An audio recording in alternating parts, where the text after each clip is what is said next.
औज़ु बिल्लाहि मिनश शैतानिर रजीम बिस्मिल्लाहिर रहमानिर रहीम वमा अरसलनाका इल्ला रहमतल लिल आलमीन सदक़ल्लाहुल अज़ीम रब्बि इश्रह ली सदरी व यस्सिर ली अमरी वहलुल उक़दतम मिन लिसानी यफ़क़हू क़ौली आमीन या रब्बल आलमीन।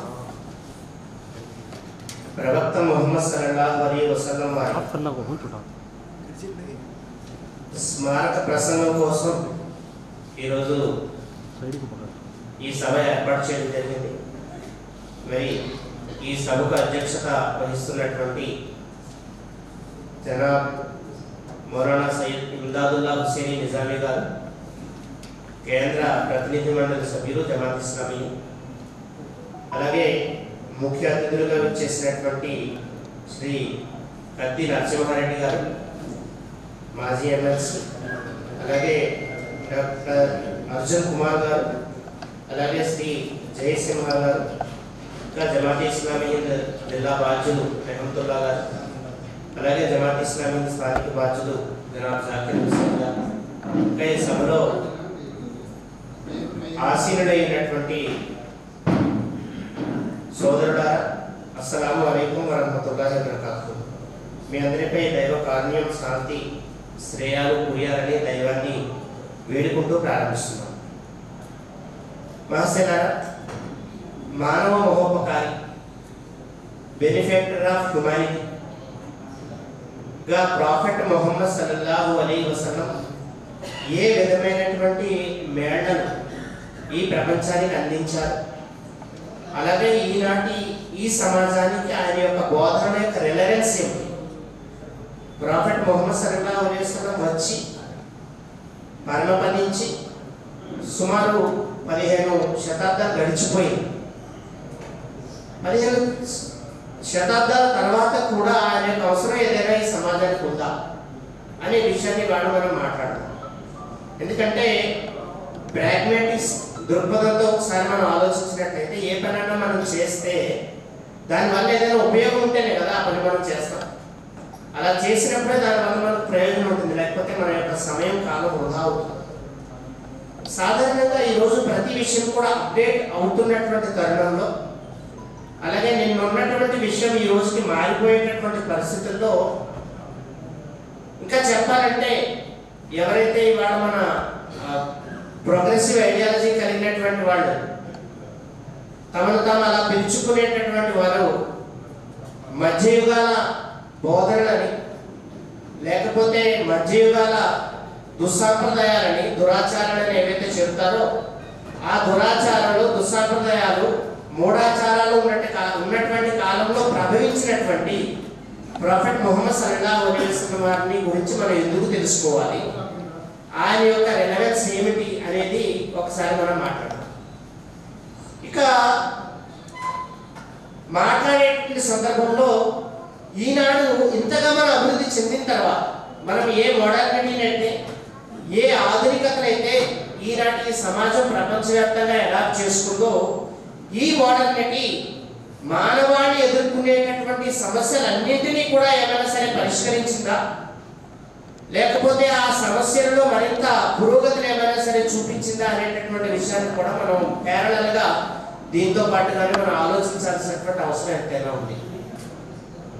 మిత్రులారా, ప్రాఫెట్ మొహమ్మద్ సల్లల్లాహు అలైహి వసల్లం గురించి కనుక మనం మాట్లాడినట్లయితే ఆయన గురించి నాకంటే బాగా మాట్లాడినటువంటి ప్రముఖులు ఉన్నారు, నాన్ ముస్లిం మేధావులు ఉన్నారు, ముస్లిమేతర మేధావులు ఉన్నారు.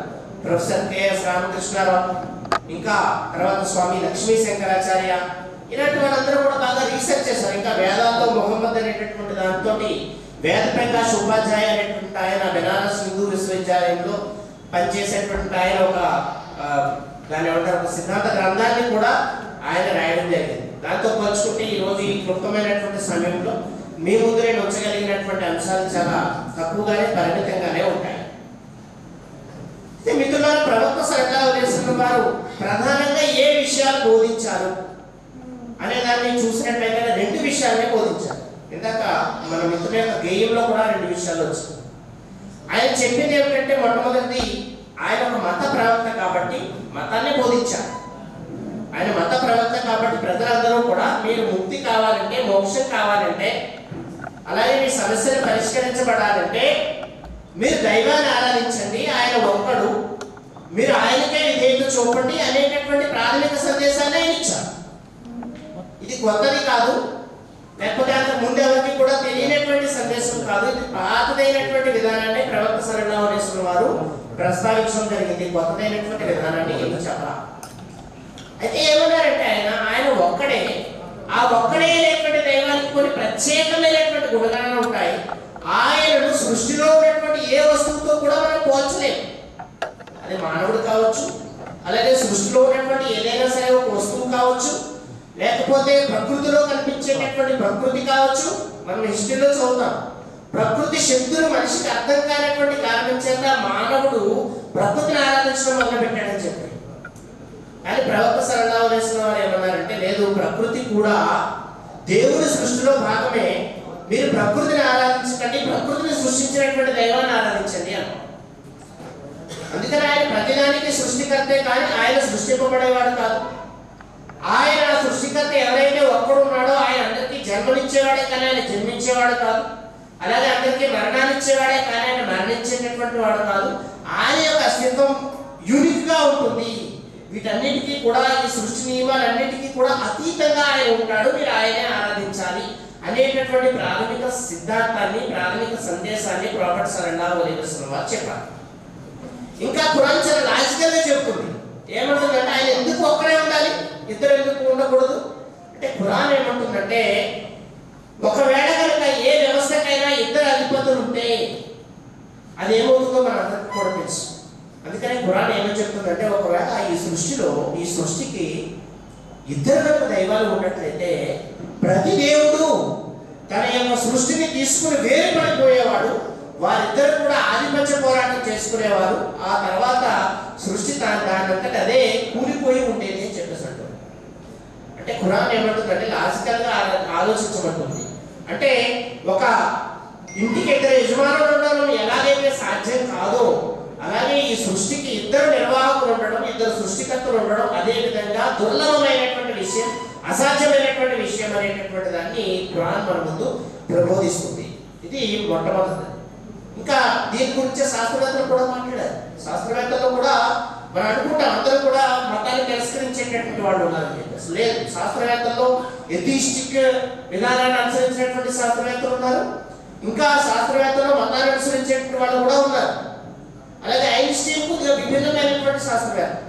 ఆయన ఏం చెప్పాడంటే దేర్ ఈజ్ సమ్ పవర్ అని చెప్పేసారు. యావత్ విశ్వాన్ని కూడా అర్థం చేసుకునేటప్పుడు మనం చూడాలంటే ఇంత నియమబద్ధంగా, ఇంత పెర్ఫెక్ట్ గా నడుస్తుంది ఈ విశ్వ వ్యవస్థ అంటే దీని వెనకాల ఖచ్చితంగా దేర్ ఈజ్ సమ్ పవర్, ఒక పవర్ నడుపుతుంది అనేటువంటి కంక్లూజన్ కి ఆయన వచ్చాడు. ఆయన నాస్తిక భావాలు ఉన్నాయి ఆయనలో, ఆస్తికపరమైనటువంటి భావాలు కూడా ఆయనలో ఉన్నాయి. ఐన్స్టీన్ ఫేమస్ శాస్త్రవేత్త కాబట్టి మనం ఆయన గురించి మనం మాట్లాడాలి. ఇంకా మన వాళ్ళు ఇటీవల స్పేస్ లో సుమారు 9 నెలలు ఇంటర్నేషనల్ స్పేస్ సెంటర్ లో ఒక ఇద్దరు శాస్త్రవేత్తలు చూసి వచ్చారు. అక్కడ కూడా దాన్ని కూడా మనం గమనించినట్లయితే అక్కడ ప్రతిరోజు కూడా భూమి ఏ విధంగా అయితే భూమితో పాటుగా స్పేస్ సెంటర్ కూడా సుమారు రోజుకి 16 సార్లు లేకపోతే ఇంకా ఎక్కువ సార్లు ఆ రెవల్యూషన్ కంప్లీట్ చేసేది అనేటువంటి వార్త మనం చదివాం. అంటే చూడండి, సృష్టిలో ఎన్ని మనకు తెలియనటువంటి అంశాలు ఉన్నాయి. సృష్టి ఎంత విస్తృతమైనది ఉంది. కానీ అయినప్పటికీ కూడా ఈ సృష్టిలో ఏ విధమైనటువంటి తేడా లేకుండా ఇంత పెర్ఫెక్ట్ గా ఇన్ని కోటాను కోట్ల సంవత్సరాల నుంచి ఏదైతే నడుస్తుందో మరి ఇంత పెర్ఫెక్ట్ గా నడవబడుతుంది అంటే దానికి ఒక నియామకుడు, అలాగే దాన్ని నడిపేటటువంటి వాడు ఒక్కడే ఉండడం కూడా, ఒక్కడే ఉండడం ద్వారా మాత్రమే సాధ్యమవుతుంది అనే విషయాన్ని కూడా ఈ సందర్భంగా మనం గుర్తించుకోవచ్చు, ఆలోచించాల్సినటువంటి అవసరం ఉంది. ఇది ప్రొఫెట్ సల్లల్లాహు అలైహి వసల్లం వారు ఈ విషయాన్ని, అంటే మన యొక్క నైజం చెప్పేది యథార్థాన్ని దేన్నైతే మనం కళ్ళతో చూస్తున్నామో దాని గురించి ప్రవక్త సల్లల్లాహు అలైహి వసల్లం వారు కూడా చెప్పారు. ఇక రెండవది ప్రొఫెట్ ముహమ్మద్ సల్లల్లాహు అలైహి వసల్లం రెండో విధానాన్ని కూడా చెప్పారు. ఆయన యొక్క రెండవ ముఖ్యమైనటువంటి టీచింగ్ ఏంటంటే, ఇది కూడా అందరికీ తెలిసిందే. ఆయన చెప్పింది ఏంటంటే, మానవుడా నీ యొక్క జీవితం కాల్పానికం, ఈ ప్రపంచంలో నీవు శాశ్వతంగా ఉండేందుకు రాలేదు. ఇది ఏమైనా కొత్త విషయం అండి? ఏ మతాన్ని అనుసరించినటువంటి వాళ్ళైనా అడగండి, అలాగే మతాన్ని అనుసరించినటువంటి వాళ్ళైనా సరే అడగండి, వాళ్ళు కూడా అది చెప్తారు. లేదు మనిషి శాశ్వతం ఈ ప్రపంచంలో అని చెప్పేసారు. అఫ్కోర్స్ కావాల్సిన మనిషి యొక్క లైఫ్ స్పాన్ని పెంచుకునేందుకు ఏదైనా సరే ఏర్పాట్లు చేసుకోవచ్చు, అంతవరకు చేయగలరు. కానీ కంప్లీట్గా మనిషి మరణం అనేది రాకుండా మాత్రం అడ్డుకునేటటువంటిది ఏ వస్తువు కూడా, ఏ శక్తి కూడా ఈ ప్రపంచంలో లేదు. కుల్లు నఫ్సిన్ జాయికతుల్ మౌత్, మీలో ప్రతి ప్రాణి కూడా మరణాన్ని రుచి చూడాల్సిందే. జాతస్య ధ్రువోహి మరణం అని చెప్పేసాడు. కనుక ప్రతి ప్రాణి కూడా మరణాన్ని చవి చూడాల్సిందే. కనుక ప్రవక్త ముహమ్మద్ సల్లల్లాహు అలైహి వసల్లం వారు చెప్పింది ఏంటంటే, అయితే మరణంతో నీ జీవితం అంతం కాదు, నీవు ఈ ప్రపంచంలో మంచి పనులు చేశావా చెడ్డ పనులు చేశావా అనేటటువంటి విషయాన్ని నీవు దేవుడి దగ్గర ఒకనొక రోజు నిలబడి సమాధానం చెప్పాల్సినటువంటి అవసరం ఉంది. ఈ ప్రపంచంలో నువ్వు ఏం చేశావు? 50 సంవత్సరాలు జీవించవచ్చు, 80 సంవత్సరాలు జీవించవచ్చు, లేకపోతే ఇంకా ఎక్కువ ఇంకా తక్కువ నీవు జీవించవచ్చు ఈ ప్రపంచంలో. కానీ దేవుడు నిన్ను అట్టే వడ్డే వదిలిపెట్టడు.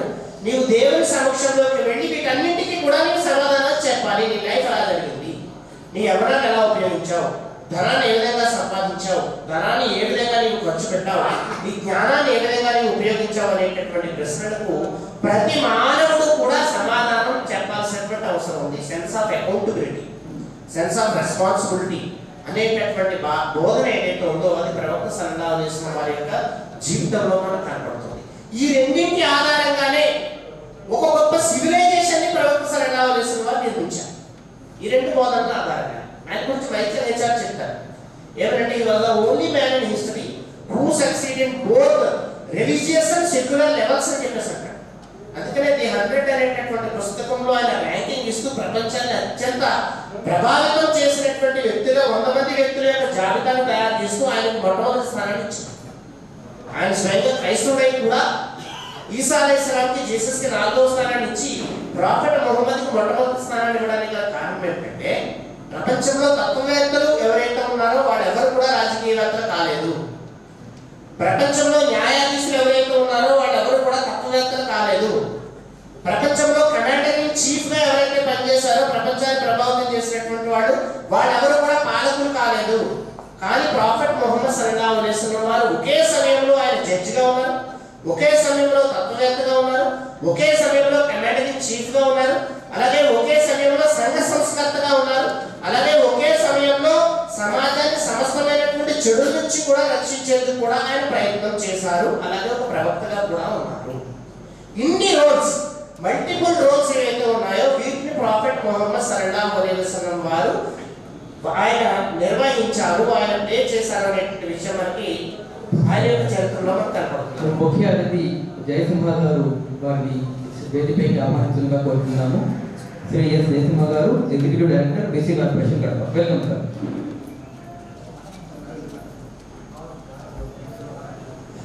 ఓకే సార్, ఇది ప్రవక్త ముహమ్మద్ సల్లల్లాహు అలైహి వసల్లం వారికి సంబంధించినటువంటి క్లుప్తమైనటువంటి పరిచయం.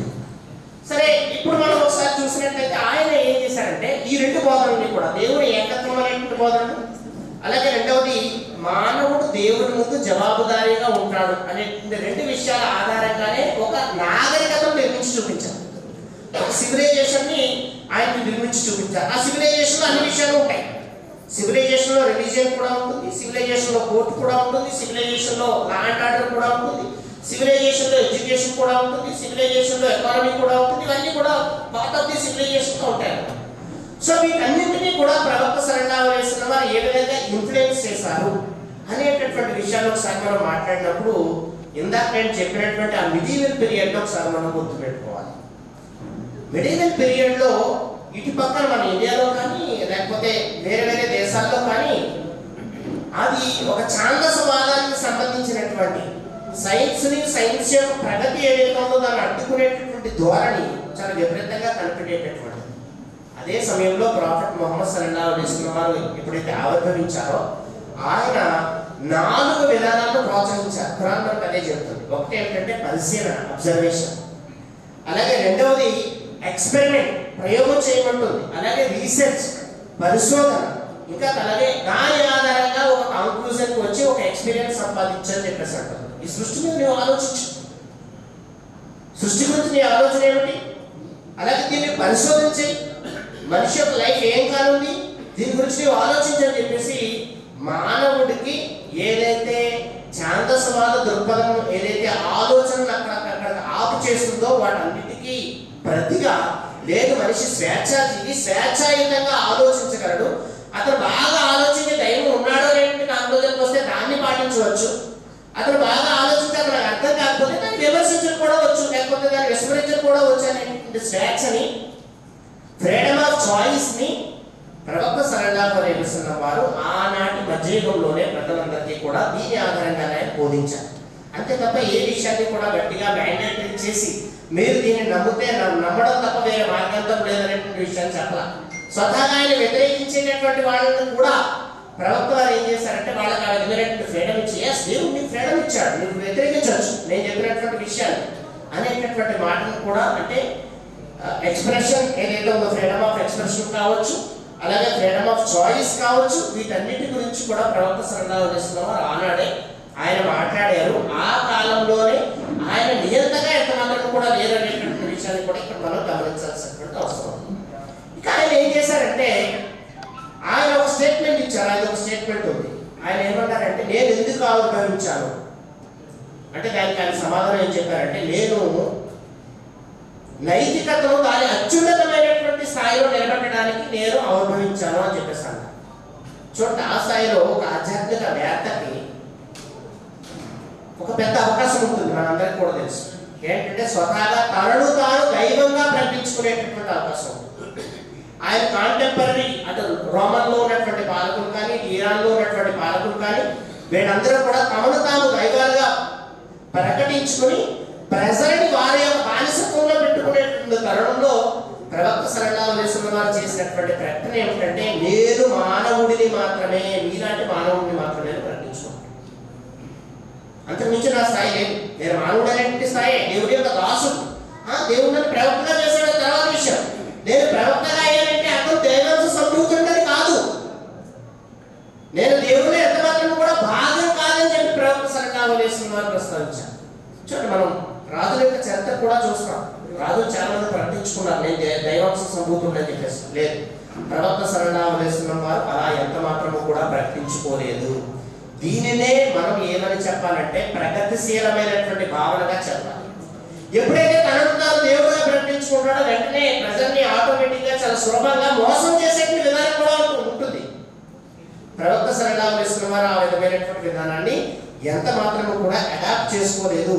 ఆయన ఏ విధమైనటువంటి ఆధ్యాత్మిక వ్యవస్థని ఆయన నిర్మించారంటే ఆధ్యాత్మిక వ్యవస్థలో అక్కడ ఉన్నటువంటి ఫాలోవర్ని మోసం చేయడం ఎవరికైనా కూడా కాదు.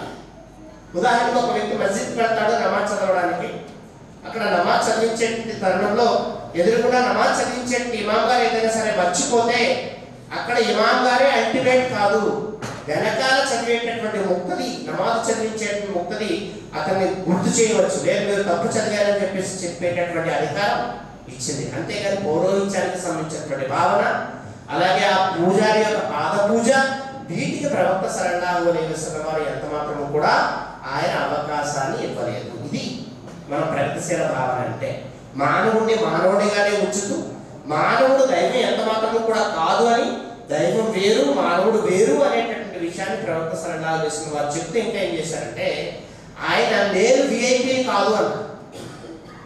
ప్రవక్త సల్లల్లాహు అలైహి వసల్లం వారు నేను విఐపి కాదు అన్న.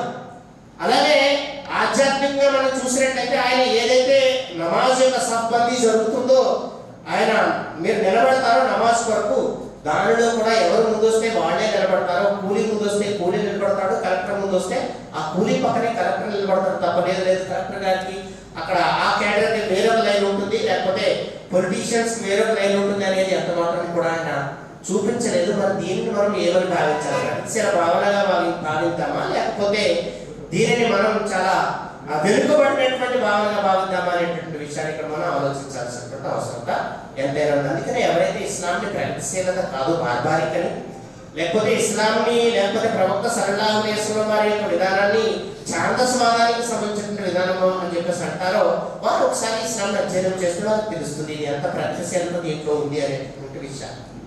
ఇక తర్వాత మనం సమాజాన్ని కనుక చూసినట్లయితే ప్రవక్త సల్లల్లాహు అలైహి వసల్లం వారు సమాజాన్ని ఎలా కేటగరైజ్ చేశారు? ఇవాళ వెస్ట్రన్ అమెరికా లేకపోతే వెస్ట్రన్ సొసైటీ కేటగరైజ్ చేసింది, నల్లవాడు తెల్లవాడు అనేటువంటి కేటగరైజేషన్. మన దేశంలో ఉన్నటువంటి హిరార్కీ కేటగరైజేషన్ గురించి మనకు తెలుసు, మనం ప్రతిరోజు చూసేటటువంటిదే. అలాగే ప్రతి చోట కూడా ఈ కేటగరైజేషన్ ఉంది, అరబు సమాజంలో కూడా ఉండేది.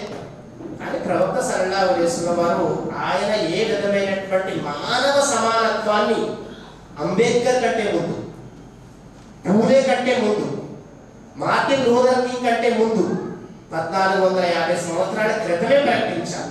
ఆయన ప్రకటించినటువంటి మానవ సమానత్వం, ఇంకా చెప్పాలంటే అంతర్జాతీయవాదం ఎటువంటిదంటే ఆయన ఏం చెప్పారంటే, నల్లవాడికి తెల్లవాడిపై కానీ తెల్లవాడికి నల్లవాడిపై కానీ ఏ విధమైనటువంటి ఆధిపత్యం లేదు, అరబ్బుకు అరబ్బేతరుడిపై కానీ అరబ్బేతరుడికి అరబ్బుపై కానీ ఏ విధమైనటువంటి ఆధిపత్యం లేదు, మీరంతా మానవులే, ఆదం సంతానమే, ఆదాం మట్టితో పుట్టించబడ్డాడు అనేటటువంటి స్టేట్మెంట్ ని మధ్యయుగంలోనే ఇచ్చారు ప్రవక్త సల్లల్లాహు అలైహి వసల్లం.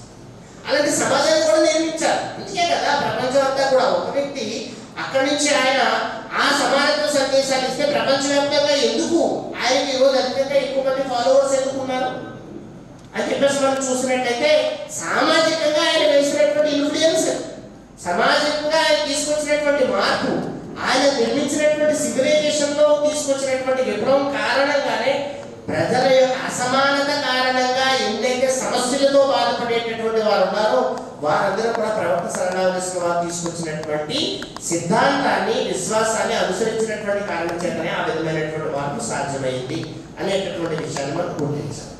ఇక రెండోది మనం ఒకసారి చూసినట్టయితే ప్రవక్త సల్లల్లాహు అలైహి వసల్లం వారు మన బెనిఫిట్ గురించి మనం మాట్లాడుతాం. అంటే మానవ సమానత్వం ద్వారా ఆయన సమాజంలో ఉన్నటువంటి వర్గ విభేదాలు, విద్వేషాలు వీటన్నిటిని నిర్మూలించి ఒక బెనిఫిటర్గా ఉన్నారు. ఆయన ఒక మహోపకారి అయ్యారు. రెండవ మహోపకార్యాలు ఎవరి విషయంలో అయ్యారంటే మహిళల విషయంలో అయ్యారు. ఇవాళ మీడియా చెబుతుంది, ఇవాళ చాలా విషయాలు మీడియాలో, సోషల్ మీడియాలో చూస్తూ ఉంటాం. ఇస్లాం యొక్క విధానం మహిళలను అణిచివేస్తుంది, ఇస్లాం యొక్క విధానం మహిళలకు ఫ్రీడమ్ అనేది ఎంత మాత్రం కూడా ఉండదు అనేటటువంటి ధోరణి ఇవాళ మనకు కనపడుతుంది. మీడియాలో మనం బాగా చూస్తూ ఉంటాం. ప్రవక్త సల్లల్లాహు అలైహి వసల్లం వారిని ఒకసారి మనం గమనించినట్టయితే, మధ్యయుగంలో ఇంకా మనం గ్రీక్ ఫిలాసఫీకి వెళ్ళి ఒకసారి ఆలోచించినట్టయితే, అసలు స్త్రీని దెయ్యంగా భావించేది ఆ సమాజం, గ్రీక్ సమాజం. అసలు మనిషిగానే భావించేవారు కాదు. ఒకనొక కాలంలో స్త్రీకి ఓటు హక్కు ఉండేది కాదు. అంటే మన దేశంలో కాదు, పాశ్చాత్య దేశం అన్నమాట. ఏంటంటే సో ఇలాంటి పరిస్థితుల్లో ప్రవక్త సల్లల్లాహు అలైహి వసల్లం వారు ఆయన తీసుకొచ్చినటువంటి, ఆయనకు అవతరించినటువంటి ఖురాన్ ఏమని చెప్పిందంటే, పురుషులకు స్త్రీలపై ఎలాంటి హక్కులు ఉంటాయో స్త్రీలపై కూడా పురుషులకి ఆ విధమైనటువంటి హక్కులే ఉంటాయి అని చెప్పింది. ఇంకా స్త్రీలకు సంబంధించినటువంటి స్థానం ఏమిటి అనేటటువంటి మాట గురించి చూస్తే, ప్రవక్త సల్లల్లాహు అలైహి వసల్లం వారు బెనిఫిటర్గా ఎలా ఉన్నారు, లేకపోతే ఆయన మహోపకారిగా ఎలా అయ్యారు మహిళల కంటే కందుకూరి వీరేశలింగం పంతులు కంటే ముందు, రాజా రామ్మోహన్ రాయ్ కంటే ముందు, మధ్యయుగంలో 1450 సంవత్సరాల క్రితమే ఆయన వితంతు వివాహాలకు ఆద్యుడు. ఏ విధంగా ఆద్యుడు? వితంతు వివాహాలు మీరు చేసుకోండి అని చెప్పేసి అలా వితంతువుని తీసుకొచ్చి, యువకులను తీసుకొచ్చి వివాహాలు చేయాల ఆయన ఆచరించి చూపించారు. ఆయన వయసు 25 సంవత్సరాలు ఉన్నప్పుడు, ఆయన అప్పుడు ప్రవక్త కాలేదు. అప్పటికే 2 సార్లు వైధవ్యం పొందినటువంటి ఖదీజా అనేటటువంటి మహిళను ప్రవక్త సల్లల్లాహు అలైహి వసల్లం వారు వివాహం చేసుకుని ప్రగతిశీలత అంటే ఏంటో నిరూపించారు. మరి దాన్ని మనం ఛాందస్వాదం అని చెప్పేసి ఉన్నాం. అందుకనే ప్రపంచం ఆయన ఏమంటుందంటే బెనిఫిటర్ అని చెప్పేసి అంటుంది. అందుకని ఆయన మహోపకారి అని చెప్పేసి ఉంటుంది. ఎందుకంటే ఒక వితంతు మహిళకి మరో జీవితం ఇవ్వడం అంటే ఆమెకు తెలుసు, అలాంటి మహిళకు తెలుస్తుంది దాని యొక్క విలువ ఏమిటో. మరి ఇవాళ బహుభార్యత్వాన్ని గురించి దాని గురించి సరే మిస్ఇన్ఫర్మేషన్, మాల్ ఇన్ఫర్మేషన్ కారణంగా, ఇస్లాం గురించినటువంటి సరైన ఇన్ఫర్మేషన్ లేనటువంటి కారణం చేత అనేకమైనటువంటి ప్రచారాలు మనం వింటూ ఉంటాం, చూస్తూ ఉంటాం. కేవలం ముస్లింలో మాత్రమే బహుభార్యత్వం ఉన్నట్టు, లేకపోతే బహుభార్యత్వం కాకపోతే ఆ వ్యక్తి ముస్లిం కాడు, బహుభార్యను చేసుకోకపోతే ఆ వ్యక్తి ముస్లిం కాడు అన్నట్టు ఇవాళ మనం ప్రచారం చూస్తూ ఉంటాం మన మీడియా. నేను కోరేది ఏమంటే ఒకసారి మనం ఖురాన్ అధ్యయనం చేద్దాం. నేను కోరేది ఏమంటే ఒకసారి ప్రవక్త సల్లల్లాహు అలైహి వసల్లం వారి యొక్క జీవితాన్ని మనం అధ్యయనం చేద్దాం. ప్రవక్త సల్లల్లాహు అలైహి వసల్లం వారు పలు వివాహాలు చేసుకోవడానికి గల కారణం ఏమిటంటే వితంతువులను వారిని ఆదుకోవడం కొరకు మాత్రమే. ఖురాన్లో బహుభార్యత్వాన్ని ఆదేశించడానికి లేకపోతే అనుమతి ఇవ్వడానికి గల కారణం ఏమిటంటే అక్కడ అనాథ మహిళలు ఎవరైతే ఉన్నారో వారిని ఆదుకోవడానికి మాత్రమే. ఖురాన్ పరిమితిని విధించినటువంటి ఏకైక గ్రంథం బహుభార్యత్వంపై. ఖురాన్ ఏం చెప్పిందండి? ఒకవేళ మీరు కనుక బాధ్యతలు సక్రమంగా నిర్వర్తించలేరనుకుంటే మీకు ఒక భార్య లేదని చెప్పింది. అలాంటి గ్రంథం చెప్పలేదు. మీకు ఒక భార్య మేలు, ఒక భార్యనే మీరు వివాహం చేసుకోండి అని చెప్పేసి ఖురాన్ చెప్తూ అక్కడ అనుమతిని మాత్రమే ఇచ్చింది. మరి ప్రత్యేకమైనటువంటి పరిస్థితుల్లో సామాజిక అవసరంగా ఉన్నప్పుడు మాత్రమే మీరు మరొక వివాహానికి వెళ్ళండి అని చెప్పేసి అంటే లేదు. ఖురాన్ అంటే ఎక్కువ మందికి ఖురాన్ ద్వారా లేకపోతే ప్రవక్తల వారి యొక్క బోధన ద్వారా ప్రతి ముస్లింని కూడా ఎక్కువ వివాహాలు చేసుకునేందుకు ప్రేరేపిస్తుంది అంటే అది మాల్ ఇన్ఫర్మేషన్, మిస్ఇన్ఫర్మేషన్, దురభిప్రాయం, ఇస్లాం గురించి తెలియని తనం మాత్రమే. ప్రవక్త సల్లల్లాహు అలైహి వసల్లం వారు ఆ విధంగా చెప్పలేదు. దానికి ఉన్నటువంటి కాంటెక్స్ట్ వేరు. ఇవాళ ఆశ్చర్యకరమైన విషయం ఏంటంటే రిలవెన్స్ కదా మనం మాట్లాడుకునేది. ప్రవక్త సల్లల్లాహు అలైహి వసల్లం వారి యొక్క బోధన యొక్క ఆవశ్యకత ఏమిటి అనేది కదా మనం మాట్లాడేది. ఇవాళ మన దేశంలో యూసీసీ గురించి చర్చ జరుగుతుంది. ఇవాళ మనం చెప్తున్నాం ఉత్తరాఖండ్లో యూసీసీ తీసుకొచ్చామన్నాం. గోవాలో 1967 నుంచి కూడా జీసీసీ ఉంది అని చెప్పేసి గుడ్. యూనిఫామిటీ ఏ విషయంలో? వివాహం జరిగేటటువంటి విషయంలో యూనిఫామిటీ. అందరూ కూడా అన్ని మతాల వాళ్ళు ఒకే విధంగా వివాహం చేసుకోవాలి. అన్ని మతాల వారు కూడా విడాకులు ఒకే విధమైనటువంటి విధానాన్ని ఫాలో కావాలి. అన్ని మతాల యొక్క వారసత్వ హక్కులు ఒకే విధంగా ఉండాలి. అలాగే మిగిలినటువంటి ఈ ఫ్యామిలీ వ్యవహారాలన్నీ కూడా అన్ని మతాల వారికి ఒకే రకంగా ఉండాలి అని చెప్పేసి ఇవాళ మనం చట్టం చేసుకుంటాం. ఉత్తరాఖండ్ యూసీసీ చదవండి ఒకసారి. మనం లివ్ ఇన్ రిలేషన్ అనేది లీగలైజ్ చేయబడ్డాం. లివ్ ఇన్ రిలేషన్ రిజిస్టర్ చేసుకోండి అని చెప్పేసి అంటుంది ఉత్తరాఖండ్కి సంబంధించినటువంటి యూసీసీ. ఇవన్నీ కూడా మన యొక్క సొసైటీపై ఎలాంటి ప్రభావాలు వేస్తాయో ఒకసారి మనం మాట్లాడాలి. అది రిలవెన్స్. అది ఈనాటి ఈ స్మారక ప్రసంగానికి సంబంధించినటువంటి అంశం. దీన్ని ఒకసారి మనం ఆలోచిద్దాం. ఒకసారి మనం చూసినట్లయితే సుప్రీంకోర్టు ఒక కేసులో చెప్పింది, వేరే కోర్టు అనుకుంటా, సుప్రీంకోర్టు కాదు. ఫస్ట్ విషయం ఏం చెప్పిందంటే ఒక ఫ్యామిలీకి సంబంధించినటువంటి అఫైర్లో మాట్లాడుతూ ఫ్యామిలీ వ్యవహారాల్లో ప్రభుత్వాలు జోక్యం చేసుకోవడం అనేది గాజు ఇంట్లోకి పులి ప్రవేశించడంతో సమానం అని చెప్పేసి. సో గాజు ఇంట్లోకి పులి ప్రవేశించడం ఎలాంటిదో ఫ్యామిలీ వ్యవహారంలో ప్రభుత్వం ప్రవేశించి మీరు ఎలా ఉండండి ఎలా ఉందో అని చెప్పేసి నిర్దేశించడం కూడా అలాంటిది. ఇది ఒకటి. రెండోది నేనంటాను ఉత్తరాఖండ్లో ఉండేది యూసీసీ కాదు. ఎందుకంటే అందులో ఇప్పటికీ కూడా చాలా ఎగ్జామ్షన్స్ ఉన్నాయి. ట్రైబల్స్ ఎవరైతే ఉన్నారో వాళ్ళందరికీ కూడా బహుభార్యత్వం అనుమతించబడింది. ట్రైబల్స్ కానిటువంటి వాళ్ళకే బహుభార్యత్వం నిషేధించబడింది. మరి ఎందుకు యూనిఫామిటీ అవుతుందండి? అది యూనిఫామిటీ కాదే.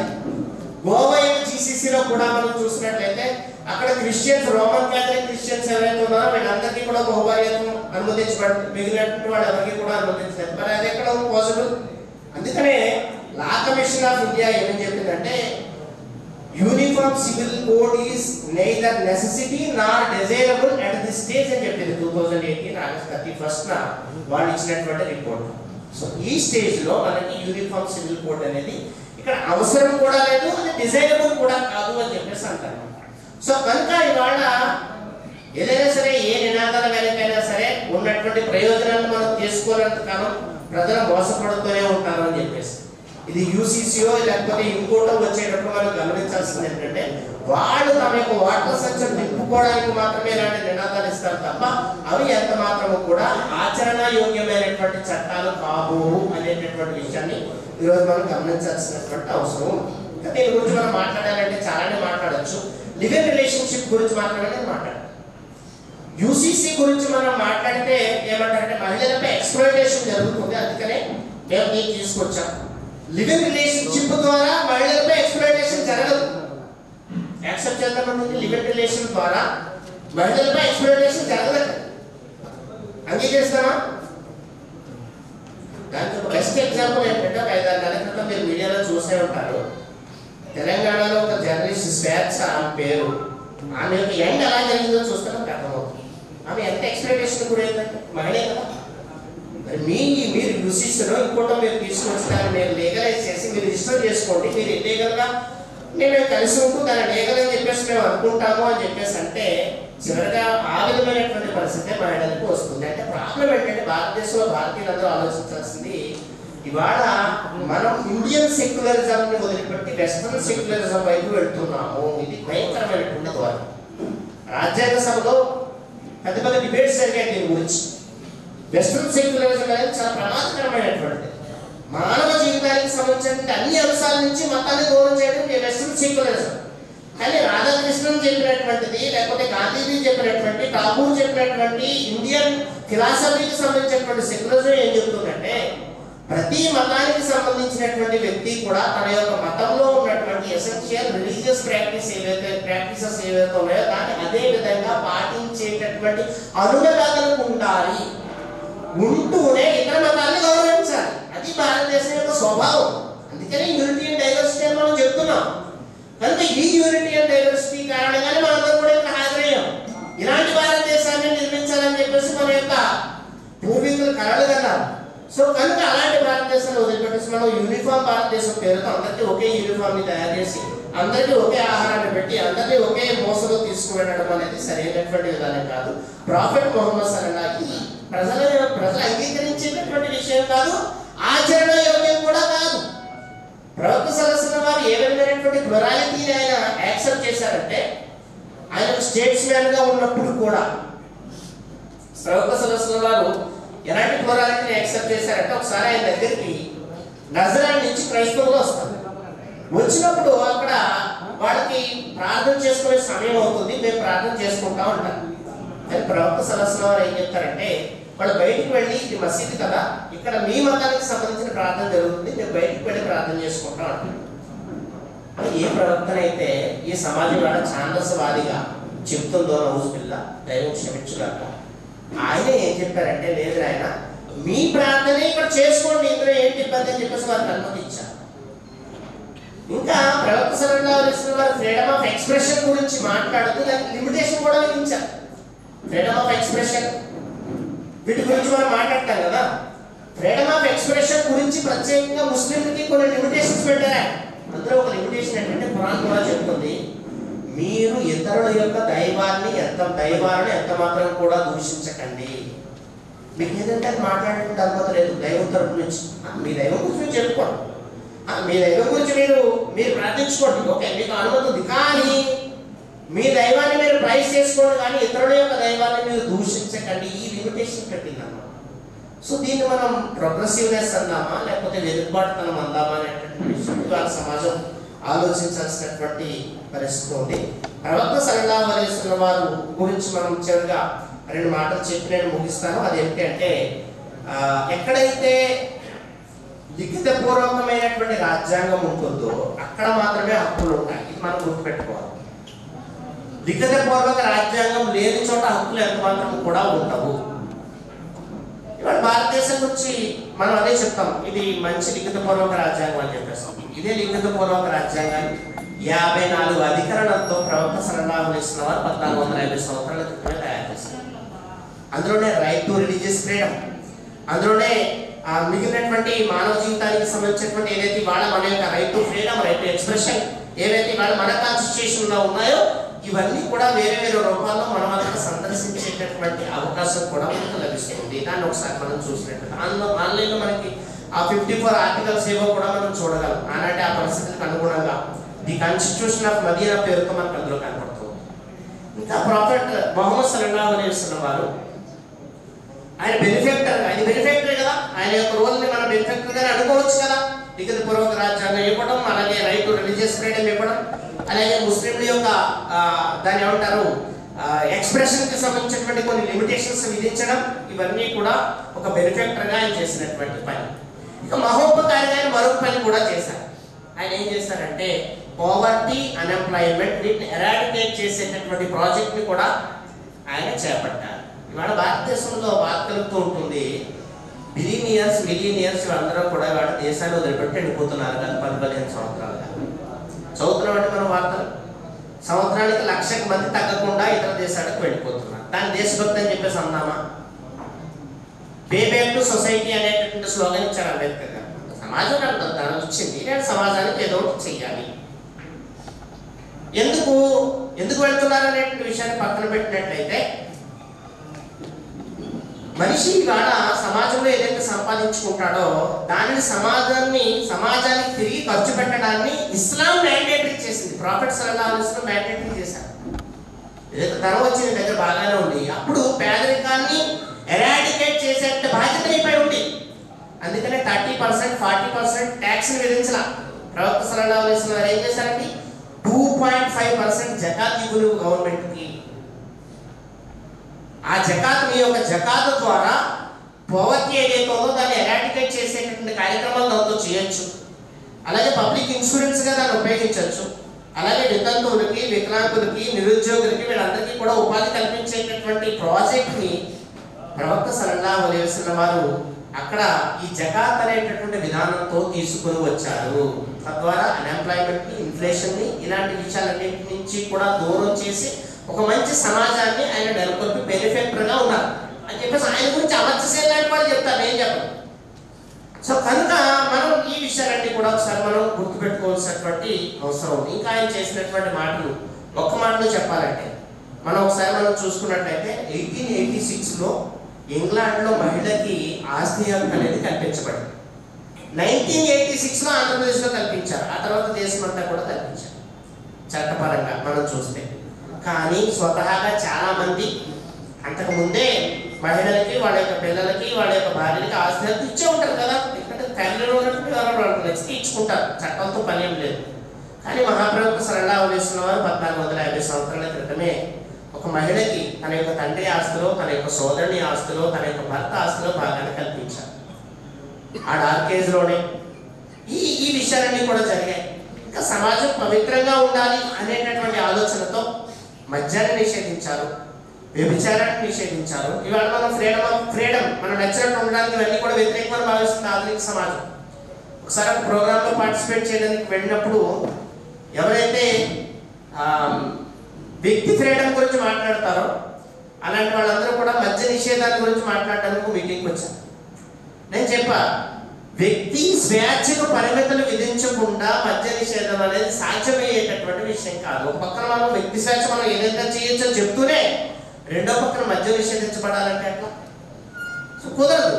కనుకనే అక్కడ మీరు దైవం ముందు సమాధానం చెప్పుకోవాలనే భావన మనిషిలో పాదుకొల్పబడినప్పుడు మాత్రమే ప్రవక్త సల్లల్లాహు అలైహి వసల్లం వారు అలాంటి సమాధానాన్ని తయారు చేశారు. అందుకని ఆయన ఎప్పుడైతే ప్రొహిబిషన్ అనౌన్స్ చేసిన తర్వాత వెంటనే వాళ్ళ ఇళ్లలో దాచుకున్నటువంటి మద్యాన్ని అందరూ కూడా ఒప్పివేశారు, బయటకు తీసుకొచ్చి అలాంటి సొసైటీని తయారు చేశారు. అంటే ఇస్లాం ఏం కోరుతుందంటే వాలంటీర్గా ప్రజలు ప్రభుత్వం యొక్క చట్టాన్ని, ఆ లాస్ ఏవైతే ఉన్నాయో వాటిని పాటించేటటువంటి వాడిగా తయారు చేస్తారు.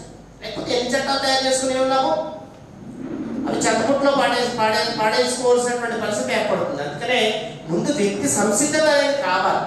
అందుకనే ప్రవక్త సల్లల్లాహు అలైహి వసల్లం వారి కాలంలో లా అండ్ ఆర్డర్కి సంబంధించినటువంటి అనేకమైనటువంటి సమస్యలు ఏవైతే ఉన్నాయో ఇవన్నీ కూడా ఈ విధంగానే రెక్టిఫై చేయబడ్డాయి. ఇలా అన్ని రంగాల్లో కూడా, నేను అన్ని రంగాల గురించి ఎందుకు మాట్లాడాల్సి వస్తుందంటే ప్రవక్త సల్లల్లాహు అలైహి వసల్లం వారు అన్ని రంగాల్ని కూడా ప్రభావితం చేశారు కాబట్టి మాట్లాడితే తప్పని పరిస్థితి. మైకేల్ హెచ్ఆర్ చెప్పినటువంటి విషయాన్ని కూడా నేను మీ ముందు ఉంచాను. వీలైతే ఆయన యొక్క పుస్తకాన్ని కూడా ది 108 ర్యాంకింగ్ కూడా మీరు ఒకసారి చూడండి. ఆన్లైన్లో కూడా అవైలబుల్గా ఉండేటటువంటి డాక్యుమెంటే.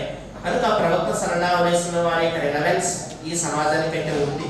ఆయన ఏ విషయాలైతే ఈ సమాజం నుంచి దూరం కావాలని భావించారో ఆ చెడులు ఉన్నంత కాలం కూడా ఆయన యొక్క బోధన యొక్క రిలవెన్స్ ఈ సమాజానికి ఉంటుంది.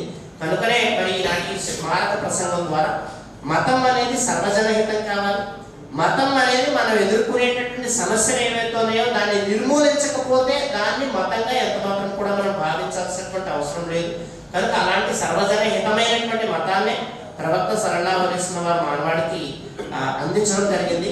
కనుక దైవం మనందరికీ కూడా ప్రవక్త సల్లల్లాహు అలైహి వసల్లం వారి యొక్క విధానాన్ని చదివి ఆయన యొక్క విధానాన్ని అర్థం చేసుకునేటువంటి వారిగా తీర్చిదిద్దారని, అలాగే అల్టిమేట్గా మన దేశం, మన ప్రజలు, మన సమాజం ఎదుర్కొనేటువంటి సమస్యల నుంచి దైవం మనందరికీ కూడా విముక్తిని అనుగ్రహించాలని దైవాన్ని మనసారా పెట్టుకుంటూ విరమిస్తున్నాను. Thank you.